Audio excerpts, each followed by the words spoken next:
So today we, as you know, we're talking about simple strategies for bridging cultural gaps. This is something I feel very strongly about, that it's often made too complicated. So, I Interrupt. Can you just make it a bit less complicated and a bit easier and a bit more enjoyable for people to interact with people from different cultural backgrounds. So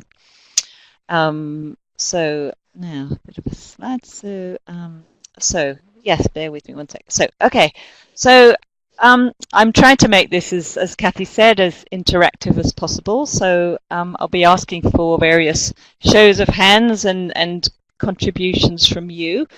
I'm interested to know who amongst you could agree with this statement that you are 100% happy and confident working with people from a different cultural background to my own.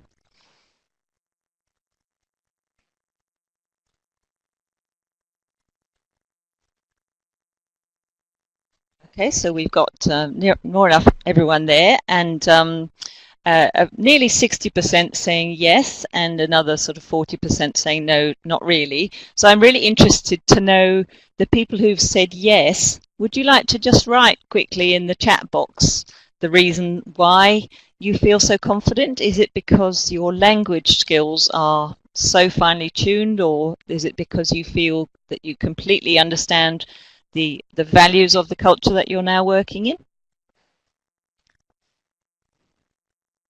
So for Abby, says it's my everyday reality. Okay.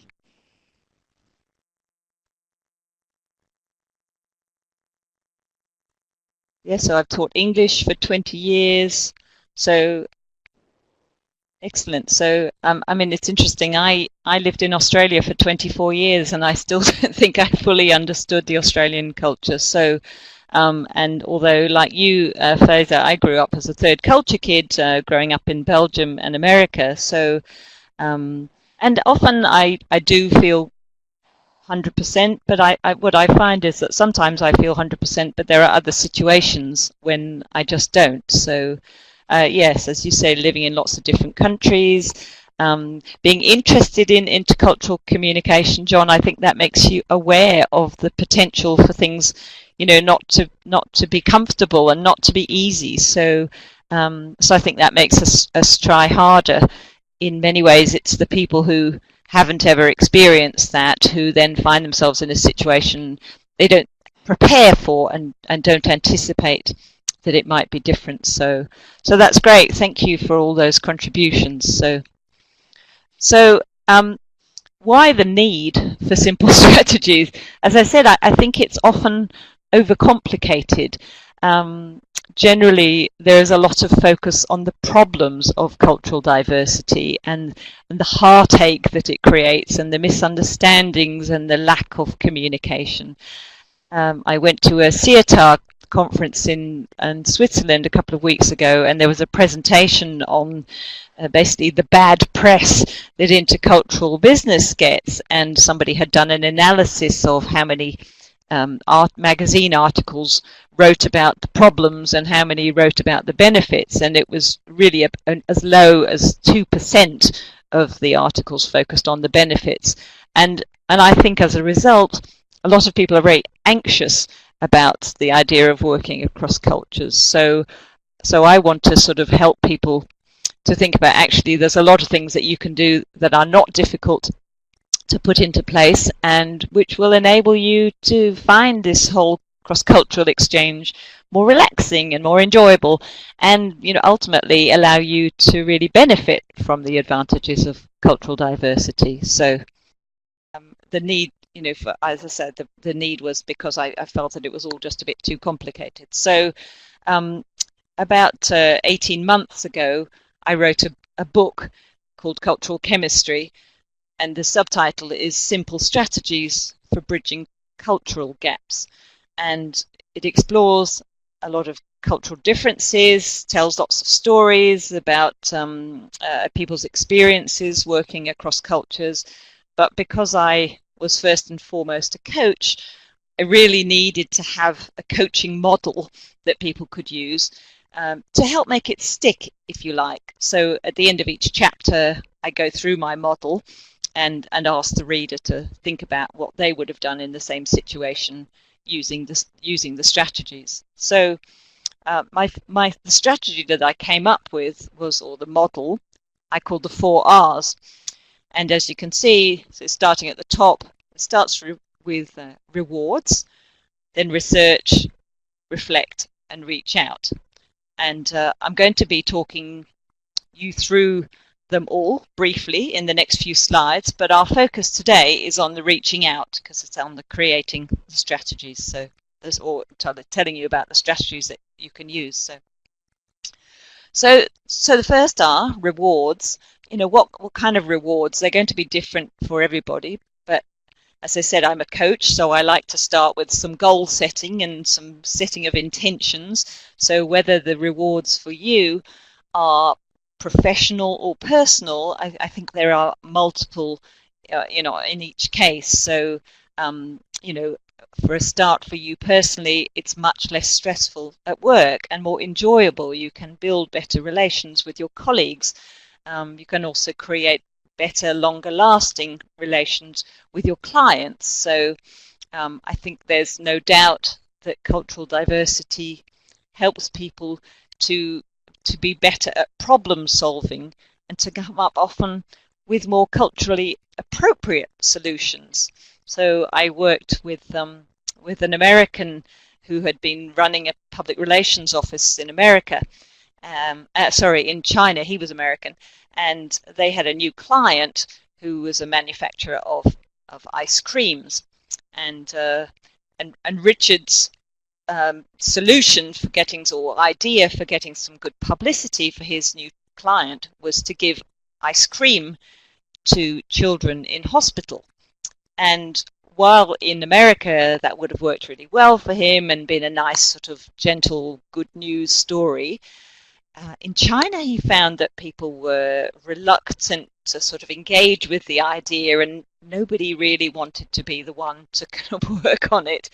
And eventually someone said to him, the thing is, Richard, in China it's really bad luck to give cold food to sick people, so nobody would want us to do that. So I mean, that was a classic example of a sort of culturally inappropriate solution that someone had come up with. And I think we quite often do that. We come up with things that would work in our culture, but we need better cultural awareness to know whether they are going to work in other cultures as well. So anyone who's got any stories, contributions to any of these slides, please write them in the chat box, and I will do my best to keep an eye on it. and share. You know, you can all read the chats and share on stories. So because the reason, you know, one of the reasons I love working in this space is because I get to hear all these fascinating stories from everyone else. So so really happy to hear your contributions. So moving on to step 2, the research. This is really, you know, what do you need to know? So let's say that you're going to start working with a new client from Vietnam. What do you need to know about how to make a good first impression for a start? What kind of strategies, what kind of behaviors do you need to adopt in that first meeting in order to make a good impression and make them feel that you are someone that they want to continue working with? So are they someone who enjoys a bit of small talk, or do they like to just get straight down to it? Do you have to go out and spend a while sort of just talking about everything but business in order to build a kind of rapport with them? Once you get into the workspace, you know, what's the communication style they're like? Is it direct or indirect? Is it high or low context? What kind of leadership style do they employ there? Do they motivate people with carrots or sticks? Do they work as servant leaders or masterful leaders? Are they very hierarchical in style? When you go there for your first meeting, do you need to take a gift with you? Do you need to make lots of eye contact with them? You know the book, I'm sure, Kiss, Bow or Shake Hands. Those small actions that we make in the first few minutes make a lasting impression. and we only ever get one chance to make a first impression, so we want to make sure that it's the right one. The attitudes to typing can vary enormous. To timing can vary enormously, with some people seeing time as a linear activity and others seeing it as a circular concept. So do people multitask, or do they just focus on you? Again, please share a story if you have one of something that happened to you. Maybe something that went wrong, but equally something that went right for you. Let's see if together we can change the focus onto thinking about this in a more positive light. So my next R is to reflect and to look in the mirror. It starts really with you. Again, I feel that a lot of cross-cultural training is focusing on us learning about them. But what we really need to get better at is looking at ourselves, developing awareness of our own culture and the impact that we have to cause offence or upset to other people. You'll notice that the kitten is looking in the mirror and seeing a lion, which of course is not what he or she is. And this is very indicative of the way we behave, in that we tend to see what it is that we want to see, not what is actually happening there. So, what do you really see in the mirror?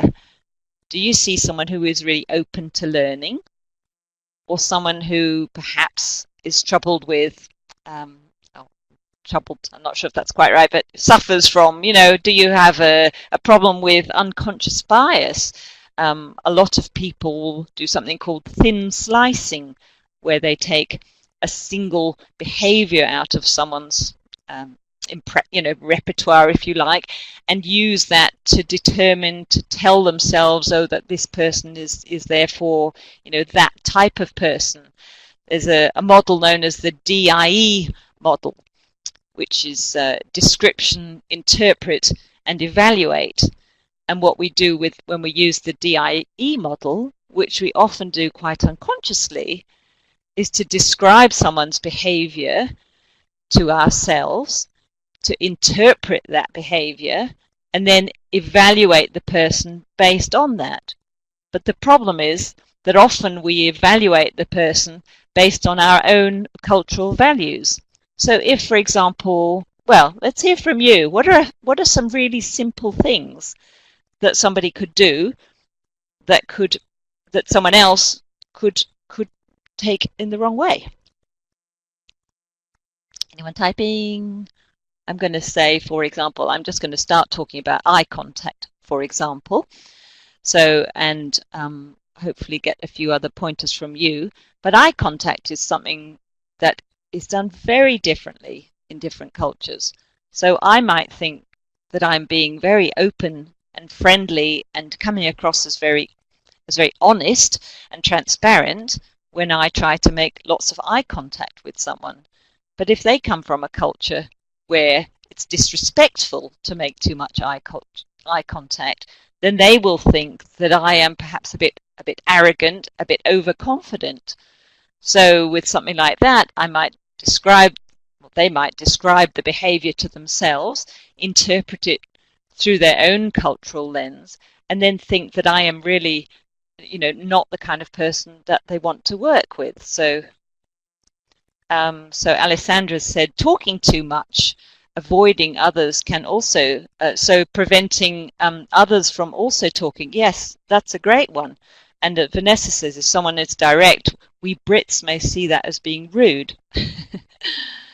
And Luciana is saying, worked with Vietnamese, they were so different from each other. You have to be authentic and flex your style to connect with each individual. Absolutely. So, and yes, thank you. We are going to talk about stereotyping in a moment, Luciana. And I'm also going to ask you what cultural stereotypes exist around your own culture. So please contribute to that as well in a moment. So, but yes, so we have to be aware of our tendency to interpret other people's behaviors by our own values, rather than saying, well, this is, you know, what happens in this country or in this amongst people from this country because it works for them. So often when we've gone through these three stages, rewards, research and reflect, we find ourselves really on what feels like on either side of a great divide, and it feels like there are very many differences, and it can be quite daunting to think about how we are actually going to cross that divide. What I suggested in my book was that if you think of this like a bridge and you are on one side and the person you're trying to reach is on the other side, rather than one person doing all the work and, if you like, having to walk all the way across the bridge, if both people are thinking about this and thinking about how they can create the connection, then ideally you will meet in the middle and start to communicate a lot more quickly. So it really is working for both of us. So I'm going to quote Barack Obama and say, can we reach it? And say, yes, we can cross it. But have you ever felt yourself to be on one side of a great divide? Found yourself in a situation where it's really difficult to make a connection with someone? Again, love to hear from you, and maybe a quick yes or no. Can we do that?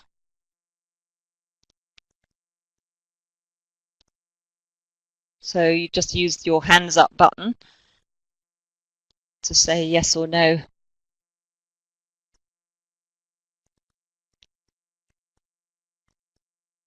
Okay, lots of you voting.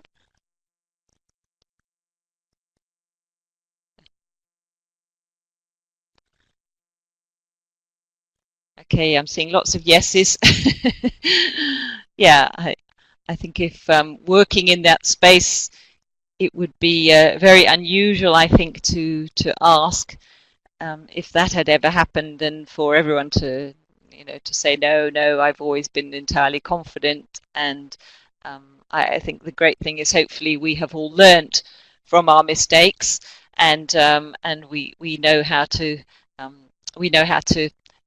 do it better next time. But yes, as Kathy says, if anyone has an example, some people that I have worked with, I remember, well, I won't say where he came from, but somebody who had resisted the idea of cross-cultural training, and it was widely felt that he very much needed it, and he came from one of the Middle Eastern countries, and when I went into the room, he sat down opposite me and crossed his arms and said, "This better be good, because I don't have time to waste."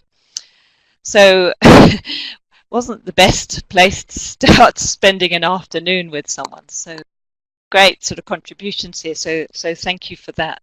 So let's talk about, you know, how can we connect, because clearly a lot of us have had that situation where we haven't felt able to connect. So let's just talk about a few simple things, and they are only a start. I'm sure you have many more of your own, and I'm going to ask you about those afterwards. But yes, to quote Barack Obama, yes, we can connect, we can reach out, and this is our focus for today. So I'm starting with just 6 simple strategies. There are many more, but these are some that I have worked with. And at the end of the webinar, I am going to ask you if you would share with the group some of your favorite techniques and things that have worked for you well in the past, because that will benefit us all. So